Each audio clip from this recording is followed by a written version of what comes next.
Michael.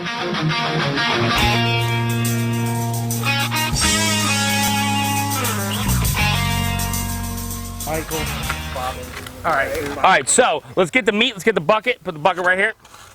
Yeah, definitely. Definitely. Come on, guys, back up. Get her. Get her.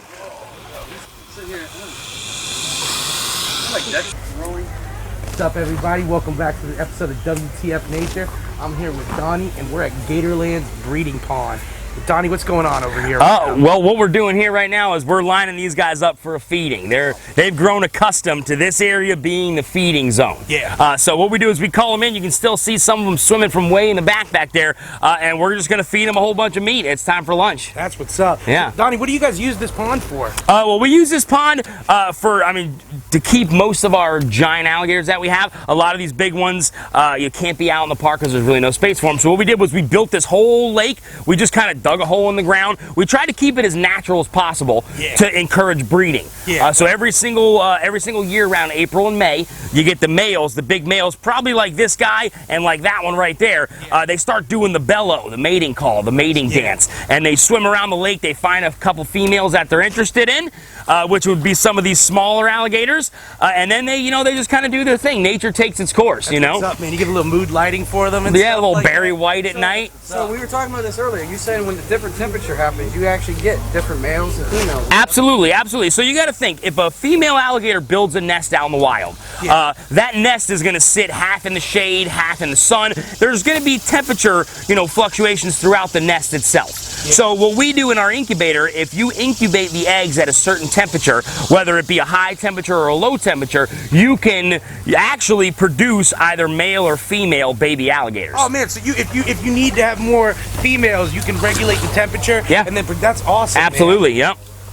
Yep. So the females are at the hotter temperature, if you know what I mean. They're a little feistier, So out here in this lake, we have a ratio. There's 100 females and 30 males. Oh, nice. It's like the club. You're only letting in 30 males at a time. Yeah. Bro, I don't like your hat. That's definitely a Miami club. Yeah. That's definitely a Miami club. So go ahead. You guys can feed anyone you want. There's an alligator here I'd like to introduce you guys to, if I can get there to him. His name's Predator. Predator. Predator. Predator! Predator up! Come on, Predator up! Oh.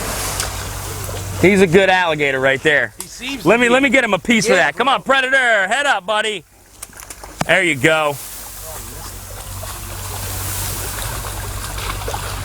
Pretty neat, huh? Yeah, man, this is awesome. There's actually a gator nest right in those bushes right there. Really, man? Yeah. That's what's up. Yep. We collect It's like playing skee ball. It is. Yeah, it really is. We definitely collect the eggs. What would happen if we left the eggs out here in the marsh to kind of fend for themselves? Raccoons would eat them, possums would eat them, you name it. Once the baby's hatched out, all the other alligators look at those babies as a piece of food. So they're going to eat every little baby alligator they find. So in the wild, until a gator's grown, man, he's got a billion enemies. Huh? Oh yeah. And alligators are probably one of his main predators. Wow. Until they get about 4 feet. Once they get about 4 feet, it's hard even for a big alligator to get a hold of them, because they got some smarts, they got some experience, and then they have some speed as well, so they can kind of swim away. So when they're this size, the only predator they have is maybe a larger alligator, but people. People are definitely the #1 reason alligators don't live past this size. That's nuts, man. This is awesome, man. Thanks, bro. Hey, no problem, man. This is really cool. Anytime. This is definitely a WTF Nature moment. Please stay tuned to check out more episodes. Predator, head up, buddy. There you go.